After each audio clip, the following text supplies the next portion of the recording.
Eu até comentei rapidamente aqui sobre a postura do Besiktas, tá ligado para o Souza, lembra do Souza? Souza. Ex-volante do Vasco da Gama, cria inclusive do Vasco, jogou com o Lucas Piton no Vasco da Gama, e o Souza ele tem uma ótima relação no Besiktas, que foi um clube que ele defendeu por muitos anos na carreira dele. E aí o que aconteceu? Os dirigentes ligaram para o Souza para buscar informações sobre o Lucas Piton, porque de fato eles têm interesse no Piton. Só que até o momento, até o início do programa, não tinha nenhuma proposta oficial. Tem o interesse do Besiktas, mas a gente sabe que clube turco é extremamente complicado. Tem que esperar, porque, enfim, o fato deles terem demonstrado interesse não quer dizer que eles vão tentar a contratação. Mas o Souza garantiu que falou muito bem do Lucas Piton, deu boas referências aos turcos, agora é esperar. O empresário também garante que não teve nenhuma proposta e a diretoria do Vasco também garante que não teve nenhuma proposta, porém está ciente no interesse do Besiktas, sim, em Lucas Piton. E aí a gente pode debater, o Tartar pode dar a opinião dele, se seria uma boa ele ir para a Turquia agora, se seria uma boa para o Vasco da Gama. Eu particularmente acho que, se a proposta for muito boa financeira, eu acho que tem que vender. Porque o Lucas Piton, querendo ou não, caiu um pouco de produção e a roda precisa girar, a economia precisa girar. Para o Vasco da Gama reforçar o elenco, precisa ter dinheiro em caixa. Como é que você faz dinheiro em caixa? Uma receita é venda. E o Lucas Piton é um jogador que está valorizado, pelo menos.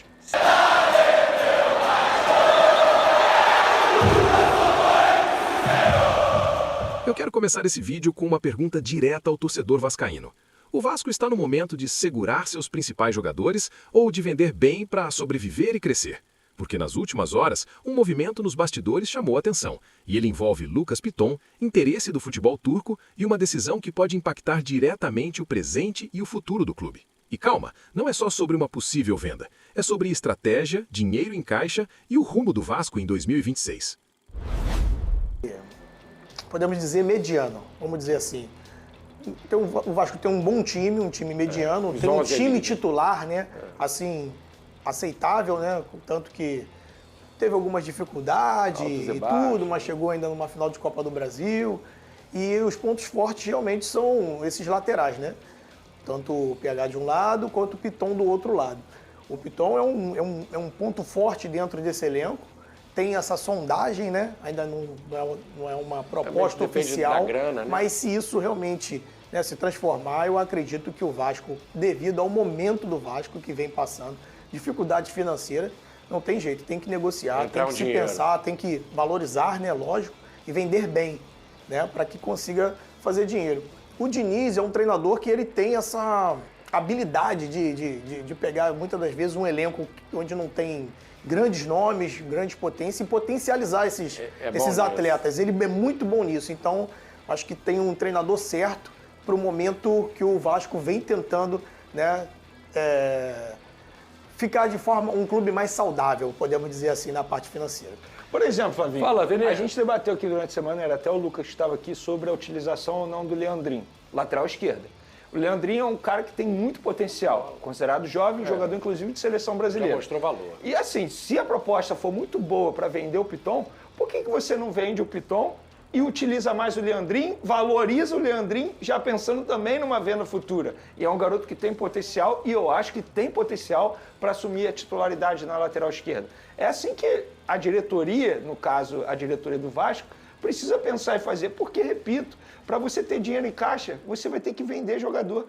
E se a proposta for muito boa para comprar o Lucas Piton, eu acho que chegou o momento de vendê-lo. E o Leandrinho deve ser a bola da vez na lateral esquerda. A gente já falou que o Riquelme não fica, o Vitor Luiz não goza de muito prestígio com o Diniz. Deve ser oportunidade para o Leandrinho, se caso, né, seja confirmada essa transferência do Piton. O Vasco estendeu, por exemplo, o empréstimo do Carlos Cuesta por 1,5 milhão de euros, por quase 9 milhões de reais. O Vasco vem trabalhando futuramente para ter, no mesmo molde, Robert Renan e também o Andrés Gomes, que está emprestado. Conseguiu trazer o Rojas nesse momento também pelo mesmo modelo, empréstimo com opção de compra. Mas o Saldívia, por conta de toda a insistência, né, e negociação lá, o Colo-Colo, a vontade do Alan Saldívia jogar com a camisa do Vasco, isso é importante. Nós já estamos aqui também apurando sobre a chegada do uruguaio Alan Saldívia. O Vasco vai pagar 1,5 milhões de dólares, ou seja, cerca de 8 milhões de reais, por 50% dos direitos econômicos do zagueiro uruguaio. Então, no detalhe sobre a compra do Alan Saldívia, é o Vasco, portanto, abrindo os cofres. Quero saber a sua opinião. É um zagueiro que teve destaque em 2023 na Libertadores pelo Colo-Colo, teve uma queda de rendimento, vinha recebendo até cobranças do torcedor do Colo-Colo recentemente, mas é um jogador que chega motivado, né, para recuperar ali a sua boa performance no futebol brasileiro. No detalhe também ainda sobre o mercado da bola, vou trazer aqui uma informação sobre o Juan Sforza, tá? O jogador volante que voltou de empréstimo do Juventude tem o interesse do San Lorenzo da Argentina.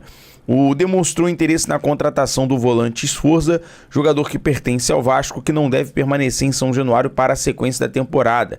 Então, nesse momento, o São Lourenço da Argentina vem sondando a situação do Juan Sforza, jogador que o Vasco comprou ainda na época do Alexandre Matos. Foi um pedido ainda do técnico Ramon com o Emiliano Dias. Na época viria o Cuejá. O Vasco não conseguiu fechar com o Cuejá, trouxe o Juan Sforza.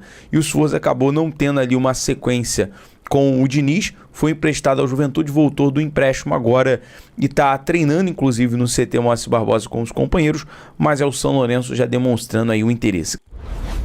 O torcedor que está nos assistindo, lá no Colo-Colo, eles utilizam a base da votação para decidir sobre venda, compra de jogador. Eles são assim. Então, hoje teve a reunião e eles votaram a favor para essa saída do Alan Saldívia, que fez um esforço absurdo, porque, entre aspas, bateu a mesa falando, eu quero ir para o Vasco da Gama, eu aceitei a proposta, me ajuda aí, me negocia, beleza. Aí teve essa votação, no fim das contas o Vasco acertou a compra do jogador de 50% por $1,5 milhão e tem uma opção de mais 20%.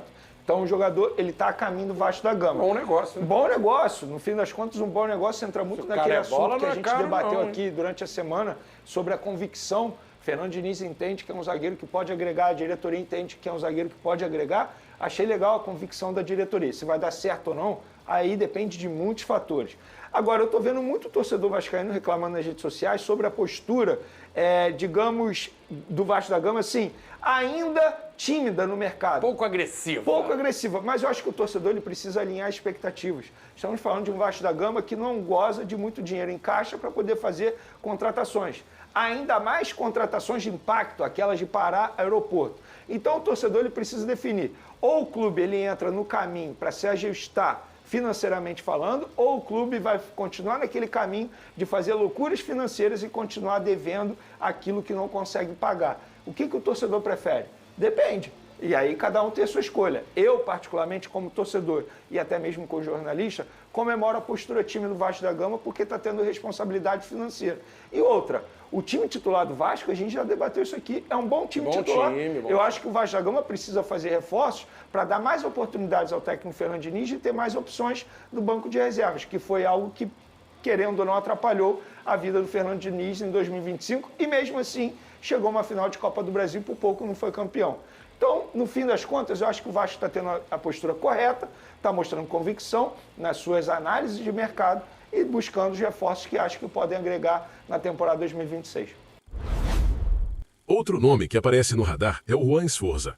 Voltou de empréstimo, não conseguiu se firmar e o cenário indica que não faz parte do plano principal. Se surgir uma oportunidade de saída, seja por empréstimo ou venda, faz sentido para todas as partes. E isso também é gestão. Liberar espaço na folha, enxugar elenco, corrigir decisões do passado.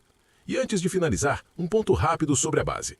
A derrota na Copinha acendeu um alerta sim, mas não é terra arrasada. O Vasco ainda tem chance de classificação e, mais importante, a Copinha é laboratório, não sentença. O foco da base precisa ser formar jogadores, não apenas vencer jogos.